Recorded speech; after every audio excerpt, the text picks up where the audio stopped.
setiap hari. Mangga Pak Ustadz dileut Pak Ustadz. Aduh, makasih.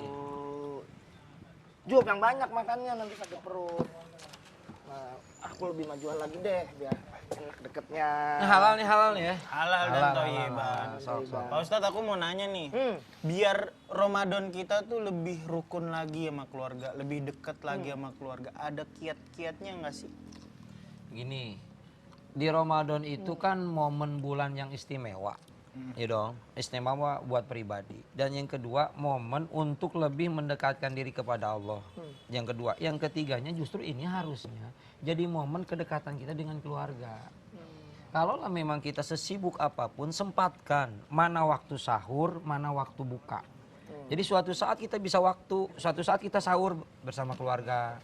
Suatu saat kita bisa buka bersama keluarga. Jangan semua full di luar. Nggak baik kayak begitu. Sebab anak pun membutuhkan kelolodan. Perasaan saya Astagfirullahaladzim. Perasaan saya nggak nyediain kangkung, kenapa dia kelolodan? Mohon maaf Bang Wawan, imsak masih lama. Balik lagi kan ya, kita kan juga harus mensuri teladankan Rasulullah. Betul. Sebenarnya kalau Rasulullah sendiri tuh bagaimana dalam Begitu. menerapkan kerukunan di Begitu keluarga? orang kata begitu. Tadi udah begitu tuh. Udah begitu. Tapi kan beda kondisinya Iya kalau bener, makanya Rasul bilang. dulu kan tidak ngantor, tidak ada kantor kan dulu di zaman Iya, tapi itu. Rasulullah juga ingat, Rasulullah itu seorang pemimpin negara loh. Seorang komandan perang loh. Komandan perang. Iya, makanya beliau sesibuk apapun beliau, itu pasti menyempatkan diri buat keluarganya. Ana khairukum li ahli, aku paling baik terhadap keluarga. Khairukum li ahlikum, maka berbuat baiklah kalian kepada keluargamu. Sebab apapun yang kita lakukan pertama untuk keluarga. Dan apapun yang kita lakukan pasti balik kepada keluarga. Gitu dong. Dan pasti lebih sibuk Rasulullah dibanding kita ya. Kita cuma orang nggak ada apa-apanya Gila, kita. itu bertiga aja bikin home band baru mau rencana. Itu juga belum tentu laku lagi. Nah Iya misalkan ada keretakan-keretakan keluarga nih. jangan dibikin retak, dilas. Kenapa dilas? Kalau retak mah di semen. Di semen ya. Tambah. Ditambah.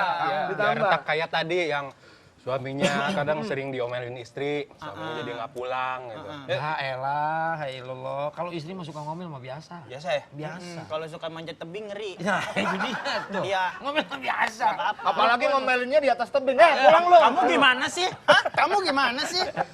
Kalau mempererat keluarga yang umpamanya jauh di kampung itu gimana Pak Ustadz? Umpamanya orang tua. Orang tua kan jauh di kampung, kalau umpamanya di WA aja. Nggak tega sih udah tadi mah. Itu kan mereka kadang nggak mau mengerti. Kadang kau sudah setahun nggak pulang-pulang. Harus pulang loh, akhirnya terjadi mudik. Nah itu mudik pun kan kadang orang punya uang atau enggak. Nah itu akhirnya jadi tradisi. Nah aku mau jadi tanya apa tadi? Ini kalau otak isinya biji cabai kayak gini nih Pak Ustadz nih. Gua enggak sebenarnya saya ngerti. Maksud arah obrolannya, walaupun nggak jelas ya. Berarti nggak ngerti dong.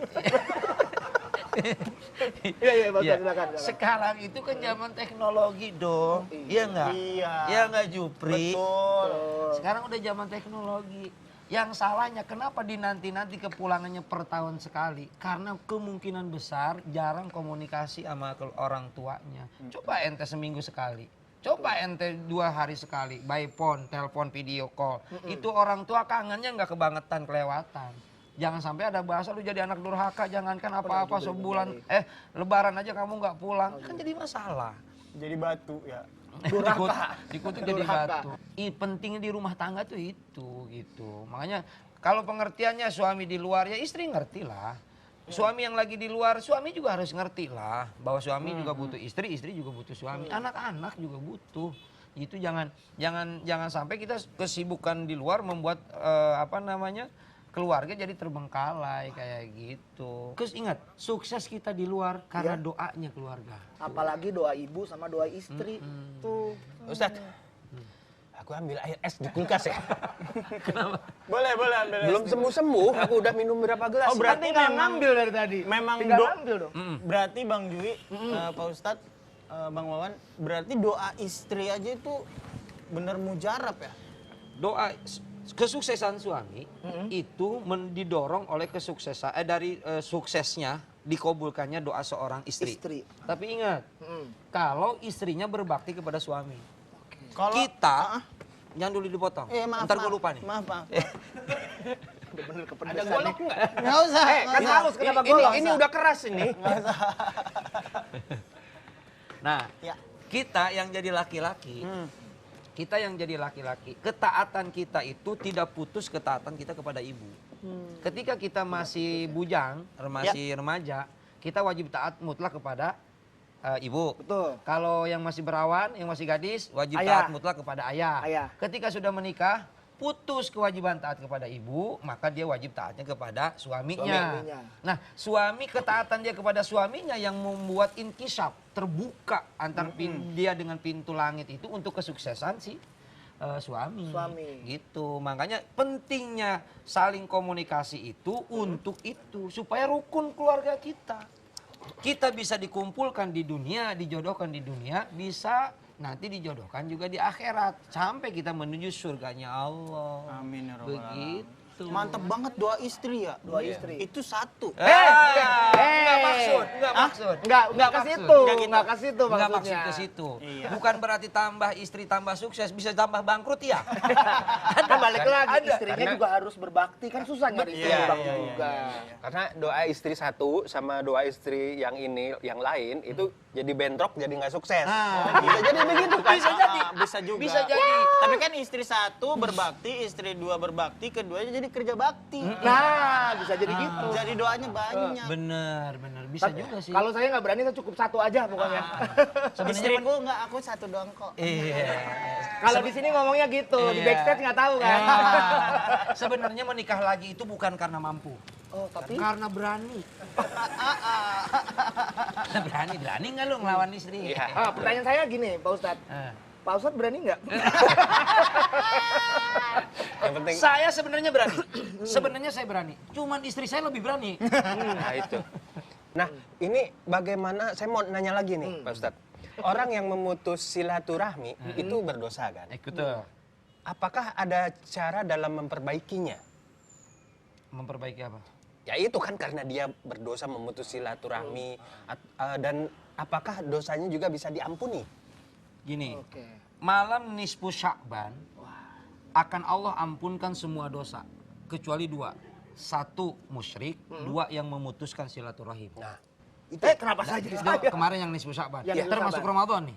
Termasuk Ramadan. Itu tidak akan Allah ampunkan dia punya dosa kecuali dia orang semua dosa diampunkan kecuali orang yang memutuskan silaturahim. Nah, bagaimana cara kita menyambungkan silaturahim? Di kita ini banyak budaya loh, Bang. Iya, iya. Kita di budaya di kita. Ada mau puasa, ada budaya untuk menyambungkan silaturahim. Iya. Apa budaya di kita mau puasa? Munggahan, munggahan.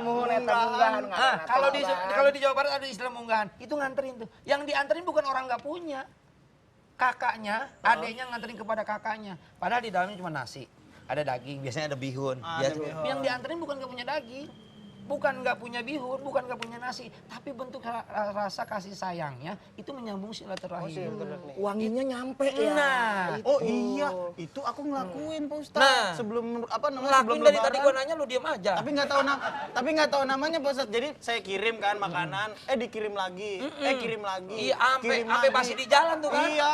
Iya. Sampai Ramadan berikutnya begitu kita balik sini, balik sini, Itu tuh balik dalam sini. jangka menyambungkan silaturahim, Bang Maman. THR, THR. Oh. buka siap. bersama, sahur on the road, gitu. sahur Prinsip. on the road. Nggak usah dipikirin. Lu biasanya nyimpang sih. Di kita tuh banyak banget cara untuk menyatukan silaturahim. Sampai ada di akhir Ramadan apa coba? Halal bihalal. Halal Itu juga bihalal. untuk menyatukan Momen persaudaraan, momen. Kita. Bukan yang keluarga jadi keluarga beneran gitu Dan ya Pak Ustadz. itulah di kita paling hidup suasana Islam itu di Indonesia. Di Indonesia. Apapun pasti untuk mempersatukan persaudaraan. Keren. Dari keluarga di rumah, rukun tetangga, warga sampai Iya, satu walaupun tadi Indonesia. tetangganya nggak rukun, kita rukunin. Kita rukunin. Betul. Ini ngomong-ngomong udah jam berapa nih? Ya Allah. dikit lagi. Makanya nih saya di sini nggak bakalan dikasih makan. Ah, nih. iya, kasih makan. makan. Enggak, enggak gitu Bang. Silakan, Saya silakan. mau tanya. Nggak enak, Nggak usah Bang. nggak enak, nggak enak, nggak enak. Ambil film dulu. Jangan ini.